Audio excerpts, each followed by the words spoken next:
Hello friends, welcome to our channel इतिहास हमारी नजर से। हिंदू धर्म का इतिहास बहुत प्राचीन है। हिंदू धर्म के इस चैनल में हम आपको बताएंगे कि आखिर में हिंदू धर्म का क्रमशः इतिहास क्या है। इसी तरह आज की हमारी वीडियो का विषय है सतयुग में नहीं थे भाई बहन माँ बेटे के रिश्ते, जैसे जैसे घटा धर्म बढ़ा दी गई मर्यादाएं। सत्य, तप, यज्ञ और दान। सतयुग में धर्म के ये चार पैर थे।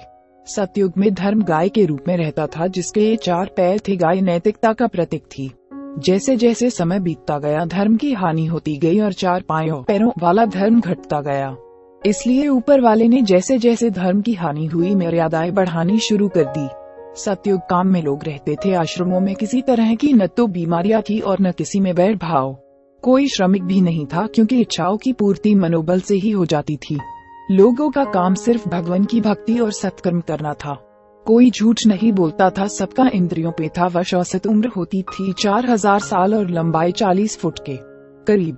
जब त्रेता आया तो धर्म का एक खंभा कम हो गया और 3 ही धर्म के तत्व बचे थे। तब रिश्ते भी बन गए। तो राम ने मर्यादा पुरुषोत्तम बनता है की मर्यादाएं। हालांकि दशरथ राम के पिता के भी थी 3 रानियां, पर राम लक्ष्मण भरत शत्रुघ्न ने की सिर्फ एक शादी।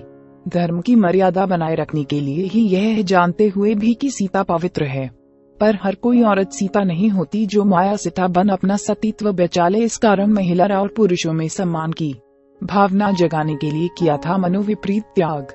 जब द्वापर आया तो धर्म सिर्फ 2 स्तंभों पर ही रहा। तब कृष्ण ने जन्म ले कर्मयोगी बन कर्म की प्रधानता का दिया संदेश। 16,108 रानियां थी, पर उनमें से 16,100 को सम्मान के लिए दिया था अपना नाम, क्योंकि राक्षस की बंदिनियों को समाज में मौत के अलावा और कोई नहीं अपनाता।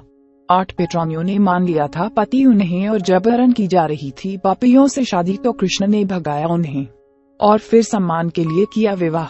सतयुग त्रेता द्वापर में अनेक ऐसे उदाहरण मिल जाएंगे जिसमें ऋषि मुनियों तक ने अपने पुत्रियों बहनों ने अपने भाइयों, यहाँ तक कि माँ बेटे ने संबंध बनाए या बनाने चाहे होंगे, पर उस समय वो रिश्ते नहीं, एक शरीर भर थे और आत्माओं का ज्ञान था प्रत्येक को। अब कलयुग चल रहा है और व्यक्ति को खुद के अस्तित्व का ही नहीं है ज्ञान। इसलिए धर्म की हानि के चलते भाई बहन माँ बेटा पिता पुत्री सरीखी मर्यादा से बांधकर व्यक्तियों को पाप से बचने के लिए समाज का डर बताकर बचाए जाने के लिए बनाई गई है कई लक्ष्मण रेखाएं। आप देख ही रहे होंगे कि लोग इसके बावजूद भी अपने चरित्र को गिरते जा रहे हैं।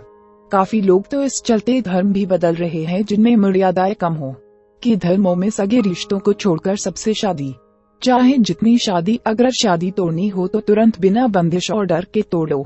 गैर जिम्मेदाराना धर्म की तरफ आकर्षित होके कर रहे अपना नुकसान बन रहे हैं पाप के भागी।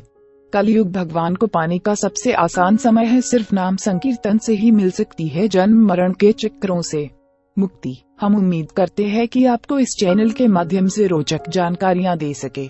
आप अपने सुझाव हमें कमेंट में भेजिए, और अगर आप किसी कहानी या तथ्य के बारे में जानकारी चाहते हैं तो वो भी हमें कमेंट बॉक्स में भेजिए और हमारे चैनल को सब्सक्राइब करें। धन्यवाद।